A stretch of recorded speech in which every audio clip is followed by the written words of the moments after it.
வந்திருக்காரு விஜய். கோவை இப்போ ஏதோ திருவிழா மாதிரி கொண்டாட்டமா கொண்டாடிக்கிட்டு இருக்காங்க அவங்களுடைய ரசிகர்களும் தொண்டர்களும்.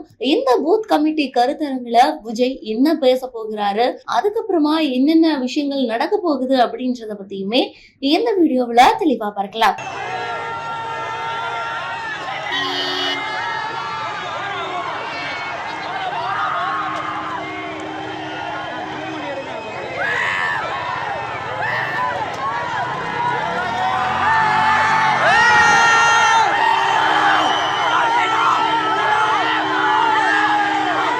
விஜய் அவர்கள் தமிழக வெற்றி கழகத்தை ஸ்டார்ட் பண்ணி இப்போ பயங்கரமா அரசியல் கழகங்கள்ல ஈடுபட்டு இருக்காங்க அப்படின்னே சொல்லலாம்.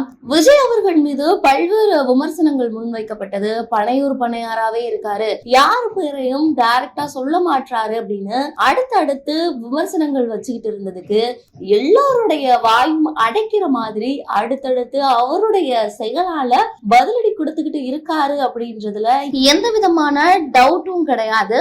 மாநாடு நடத்துறது, மாவட்ட செயலாளர்களை நியமிக்கிறதுன்னு அடுத்தடுத்து களப்பணிகள்ல ஈடுபட்டுக்கிட்டு இருக்காரு அப்படின்னே சொல்லலாம்.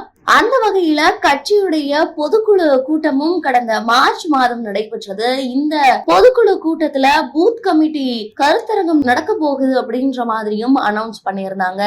அந்த வகையில தான் இன்னைக்கு கோவையில இந்த பூத் கமிட்டி மாநாடு, அதாவது கருத்தரங்கம் அப்படின்றது நடக்க இருக்கு. இதுல பங்கேற்கிறதுக்காக கோவை வந்த விஜய் தொண்டர்கள் மத்தியில ஒரு குட்டி ரோட் ஷோவே நடத்தி இருக்காரு. அவர்கள் தொண்டர்கள் மத்தியிலையும் ஒரு பெரிய உற்சாகமுமே நடைபெற்றிருக்கு. தொண்டர்கள் தூக்கி வீசிய கட்சி கொடிய கழுத்துல சிரிச்ச முகத்தோட மாட்டிக்கிட்டு மறுபடியும் அவங்களுக்கு உற்சாகமா கையை அசைச்சுக்கிட்டே வந்து போயிருக்காரு. இந்த பூத் கமிட்டி மாநாடு அப்படின்றது 3 மணிக்கு தொடங்கி 6 மணிக்கு முடியும் அப்படின்ற மாதிரியுமே தகவல்கள் எல்லாம் வெளியாகிருக்கு. அது வரலையுமே அவரு ரெஸ்ட் எடுப்பாரு அப்படின்னும் தெரிவிச்சிருக்காங்க.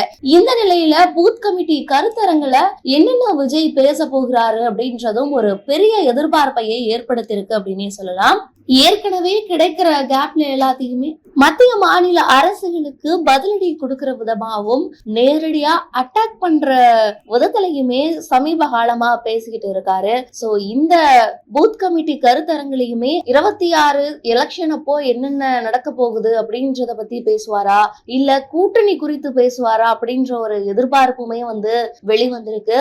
அது மட்டும் இல்லாம 2026 சட்டப்பேரவை தேர்தலுக்கான களப்பணிகள்லாம் எப்படி இருக்கும் அப்படின்றத பத்தியும், தமிழகத்துல ஆட்சி மாற்றத்திற்கான செயல்பாடுகள் நம்ம கிட்ட இருந்து, அதாவது தமிழக வெற்றி கழகத்துல இருந்து என்னென்ன விஷயங்கள்லாம் இருக்கும் அப்படின்றத பேச போறாரு அப்படின்னு நிறைய எதிர்பார்ப்புகள் ரசிகர்கள் மத்தியிலையும் தொண்டர்கள் மத்தியிலையும் எழுந்திருக்கு. பேசுறதுக்கு முன்னாடி வரலும் அமைதியா இருந்து பேசும்போது ஒரு ஃபயரா பேசிட்டு போவாரு ஒவ்வொரு டைமுமே. சோ இந்த டைம் என்ன விஷயங்கள் பத்தி பேச போறாரு, அது எப்படி மாறப்போகுது அப்படின்றது எல்லாமே பொறுத்திருந்து பார்க்கலாம்.